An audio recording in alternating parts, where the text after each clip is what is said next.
নমস্কার বন্ধুরা, শুভময় বেঙ্গলি ব্লগে সকলকে স্বাগত জানাই। গুড মর্নিং সকলকে।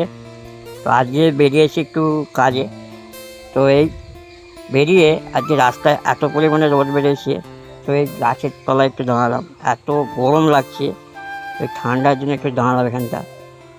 তো এখানে একটু গাছের সাইডে একটু দাঁড়ালাম। দেখতেই পাচ্ছি আমাদের গ্রামের প্রকৃতিটা, একটু দাঁড়িয়ে পড়লাম এখানে। খুব ভালো লাগলো এখানে একটু দাঁড়িয়ে। দেখতে পাচ্ছ প্রচুর রোদ বেরিয়েছে ওদিকে। তো এই গাছতলা একটুখানি ছাওয়া পেলাম, একটু দাঁড়ালাম। আর ওয়েদারটা কদিন বৃষ্টি বৃষ্টি হচ্ছিলো, তো সেই জন্য বেরোনো হয়নি। আজকে একটু ওয়েদারটা ঠিক আছে, তো মা বললো কিছু কাজ আছে বাইরে, সেগুলো করে আয়। তো বাবা তো নেই, বাবা কাজে চলে গেছে, বোনও অফিস চলে গেছে। তো বাড়িতে আমি একাই আছি, ওই জন্য ভাবলাম যে বাড়ির কাজগুলো আগে কমপ্লিট করে দিই। আর বেরিয়ে পড়লাম।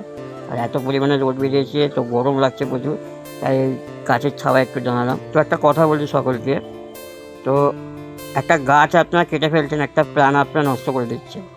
এই গাছটা যদি না থাকতো তাহলে আমরা কত কিছু হারিয়ে ফেলতাম। এই প্রকৃতি, এই সৌন্দর্য আমরা হারিয়ে ফেলেছি। আস্তে আস্তে গাছ বিলুপ্ত হয়ে যাচ্ছে। তো সকলকে আমার অনুরোধ যে প্লিজ গাছ কাটবেন না, পারলে একটি গাছ লাগান, একটি প্রাণ বাঁচান। তো এই গাছ থেকে আমরা অক্সিজেন পাচ্ছি, ছাওয়া পাচ্ছি, হাওয়া পাচ্ছি। এই গরমে, এই এত রোদ্দুরের মধ্যে একটুখানি গাছপালা এসে দাঁড়ালে একটু ছাওয়া পাই, আরাম পাই, তো ভালো লাগে। তো সকলকে আমার অনুরোধ, প্লিজ গাছ কাটবেন না, পারলে আরও দুটো গাছ লাগান, এই প্রকৃতিকে বাঁচান আপনারা। চলুন, ভিডিওটা এখানে রাখছি। দেখা হচ্ছে নেক্সট ভিডিওতে। টাটা।